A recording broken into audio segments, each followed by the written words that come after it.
Olá, eu sou Rafael Henrique Chimansky Machado, eu sou mastologista. Aqui ao meu lado a doutora Aline Coelho Gonçalves, oncologista clínica. E a gente vem aqui conversar com vocês acerca do congresso da American Society of Clinical Oncology, a ASCO, que acontece habitualmente todo o último final de semana de maio. Esse ano, em função da Covid-19, ele não pôde acontecer em Chicago, ele foi completamente virtual, mas trouxe bastante novidade interessante para a gente. E aí eu queria conversar com a Aline, queria que ela trouxesse para vocês aquilo que de mais importante se falou de oncologia clínica. Aline, o que teve de mais importante acerca de tumor HER2 positivo? Eles falaram de escalonamento. Fala para a gente um pouquinho. É difícil resumir um congresso de 3 dias com uma enxurrada de informação em 5 minutos de vídeo, né? Mas enfim, eu selecionei em relação a HER2 positivo, basicamente, 3 estudos para conversar com vocês, que eu acho que são estudos bem importantes. O primeiro estudo que eu selecionei é um estudo de neoadjuvância, ele chama TRAIN2. É um estudo que avaliou o uso ou não de antraciclina no esquema de quimioterapia neoadjuvante para paciente com câncer de mama HER2 positivo. Então, um grupo recebeu FEC, seguido de paclitaxel, trastuzumab e pertuzumab. O outro grupo recebeu trastuzumab, pertuzumab e paclitaxel sem usar antraciclina. Então, o objetivo primário desse estudo foi a taxa de resposta patológica completa, e o que esse estudo mostrou é que não tem diferença na taxa de resposta patológica completa usar ou não usar a antraciclina. Esses dados corroboram com os dados do BCIG 006, que foi um estudo de adjuvância que avaliou o TCH versus esquemas tipo ACTH, ou seja, com ou sem antraciclina, e que também mostra que estudos sem antraciclina têm o mesmo benefício em termos de sobrevida nas pacientes, né? HER2. É menos uma droga, também é cardiotóxica. E o estudo mostra que ela tem uma menor incidência de cardiotoxicidade, também uma menor incidência de neutropenia febril, que é um efeito adverso que nós oncologistas tememos muito, porque é um efeito que bota o paciente em risco. Então, são 2 efeitos importantes que foram minimizados quando a gente exclui.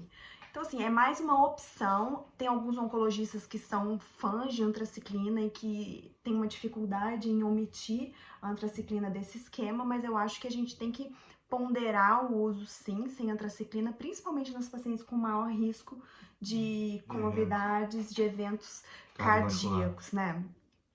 O segundo estudo que eu selecionei para conversar é um estudo que já foi apresentado em San Antônio em 2019. É um estudo muito importante com uma droga nova que chama tucatinib.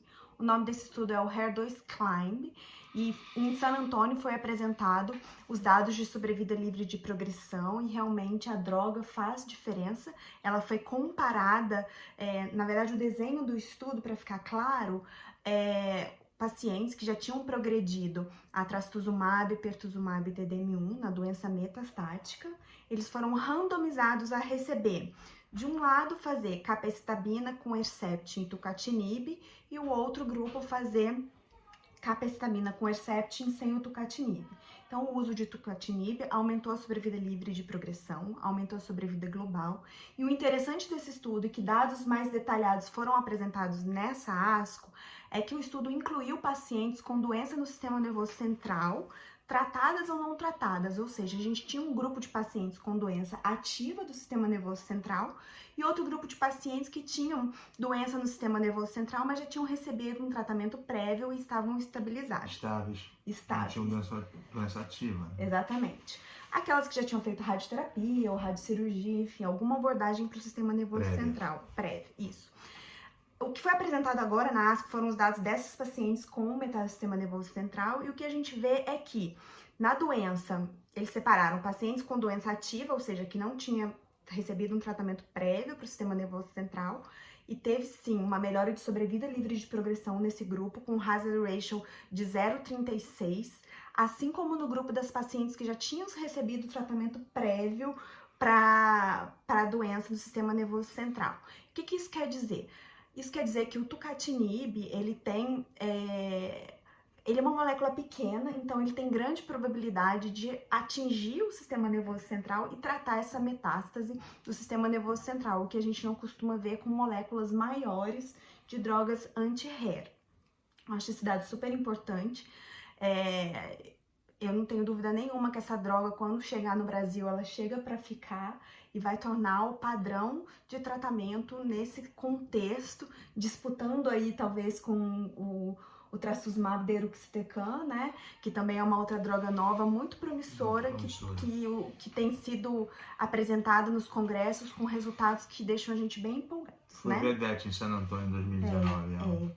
O terceiro estudo, você pode falar para mim o nome? FIB. Tive uma certa dificuldade, mas o Rafael me ajudou. Enfim, nesse estudo, é um estudo chinês. Na China, é importante a gente saber que eles não têm acesso a um arsenal de drogas anti-HER muito amplo. Então, por exemplo, lá eles não têm TDM1.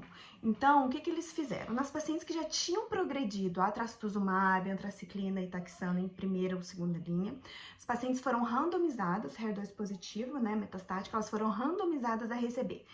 De um grupo recebia o pirotinib com a capecitabina. Esse pirotinib é um inibidor também de tirosinoquinase, assim como o tucatinib, versus capecitabina com lapatinib, que é outro inibidor de tirosinoquinase que já mostrou resultados em trabalhos mais antigos. E até então é o tratamento padrão na China, por isso foi o braço controle desse estudo. O que você quer falar? O pirotinib ele bloqueia a tirosinoquinase em HER1, HER2 e HER4, ele não é seletivo, ele só não bloqueia de HER3, mas enfim, isso tem implicações de efeito adverso. Isso, exatamente. É uma droga que dá bastante diarreia, como a gente viu na apresentação dos efeitos adversos. Enfim, então essa comparação mostrou que o uso de pirotinib, quando comparado com o uso do lapatinib, aumentou a sobrevida livre de progressão. Então essa droga, o pirotinib, não tem impacto em sobrevida global por enquanto, tá? Mas a mediana de sobrevida global ainda não foi atingida, então não são os resultados finais de sobrevida global. É uma droga que tem um pouco mais de diarreia do que os outros inibidores de tirosinoquinase, mas os autores colocam que é um efeito colateral que foi manejável e que não tiveram grandes pacientes que descontinuaram o tratamento por conta desse efeito colateral e também não teve morte por causa disso. O índice de descontinuidade não foi importante, não.